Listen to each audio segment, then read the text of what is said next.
Благодарам, подпредседателе. Почитувана моја колешке Благица Ласовска. Навистина ми е жал, многу ми е жал кога од оваа говорница слушаме една таква реторика на поделби, на деградации, па дури би рекла и на некој вид на омаловажување и омраза. Не е добро тоа. Ние сме сите овде 120 пратеници да работиме заедно во интерес на народот. Секој е избран од народот. Не сте, колешке, само вие избрани од народот. Зборувате, ве слушнав убаво, зборувате дека оваа власт упорно се обидува да остане на власт. Па јас да ве прашам, која е таа власт што не се обидува да го заврши успешно својот мандат? Да ве подсетам, колешке, оваа власт, легитимитетот го доби 2020 година на избори парламентарни предвремени.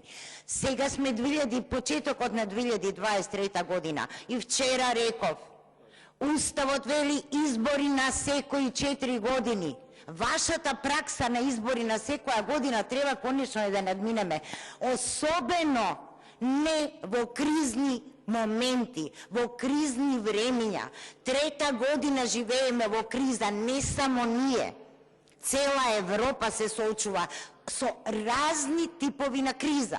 И вие сакате да кажете дека е сега подобро да одиме на избори, отколку да се обединиме национално, национален фронт да изградиме за националните интереси и да заедно имаме функционално собрание, функционални органи во оваа држава, функционални институции.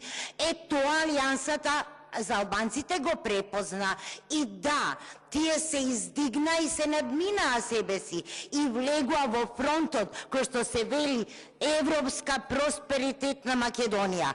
А само ќе ве прашам, зошто кога вака зборувате и кога ве слушам и за господинот Таравари, за неговата имотна состојба, па за политиките на Алијанса, ништо тоа не ви сметаше кога го поддржавте господинот Таравари во Гостивар за да стане градоначалник? Тогаш имотната состојба негова не ви пречеше? Дали ваква реторика ќе имавте ако станеше Алијанса со вас во опозиција? Сигурно немаше да имате. Колешке, политичка влада е. Политички договори се правеле и ќе се прават. И ова се нормални процеси, особено во вакви времења. И ви кажавме, за жал, нема да се оствари ваша